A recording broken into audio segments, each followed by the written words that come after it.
When you're on a road trip, it's important that everybody on the trip try to get along.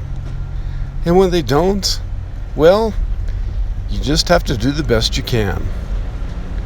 It's a little unrealistic to expect that 3 people cooped up in 30 square feet for 3 weeks are going to always see eye to eye.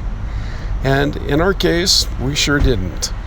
There were some real tense times during our trip, and I think that was just to be expected.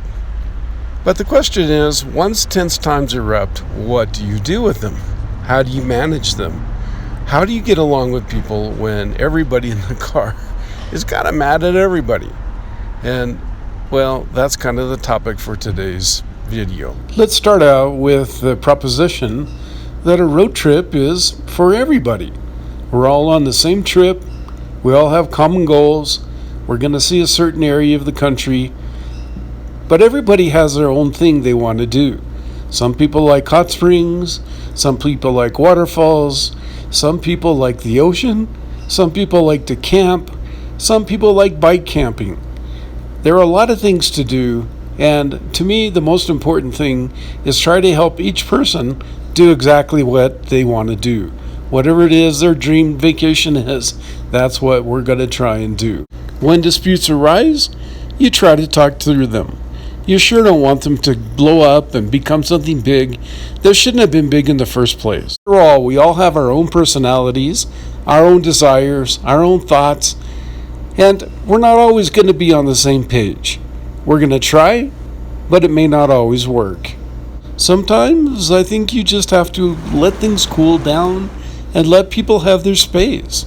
After all, they have a right to disagree with you. They have the right to feel the way they feel. And sometimes the only way to handle it is to give them a few minutes so that they can rejoin the human race and come back to reality. From my experience, a good way to gauge whether you're being selfish or not is whether you're getting your way all the time. If that's happening, you're being selfish. In the case of a dispute, the best thing to do is take into consideration what your participation is in the dispute and forget entirely the participation of the other person. You can't change other people. They are going to be who they are, and whether you like them or not, they are who they are. All you can do is change yourself. So when things get tense, calm down, take a deep breath, and think about what you can do to make things better. I think nomads are often solo people for a reason. We just don't deal really well with other people's stuff. Things are going to change in the future. It isn't always going to be this way. So maybe you make concessions today and then go back and do things differently the next time. It doesn't always have to be only one way. Sometimes we look at things in extremes. I'm never coming here again. We have to do it now. When the reality is, maybe you will come here again. Maybe you will have a chance to do it differently next time. This time, we're going to do it this way, or that way, or whatever way the majority in the group want to do it. I was pretty fortunate in this road trip. Despite some very strong personalities, we got along pretty well. We agreed on most things. We saw a lot of territory in 3 very short weeks. Yeah, maybe we'll do it again.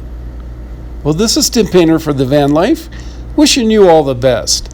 Hey, if you like what you see, please press like. And, of course, subscribe. Have you had some troubles on the road? How do you travel with groups? How do you resolve disputes? What advice do you have for me?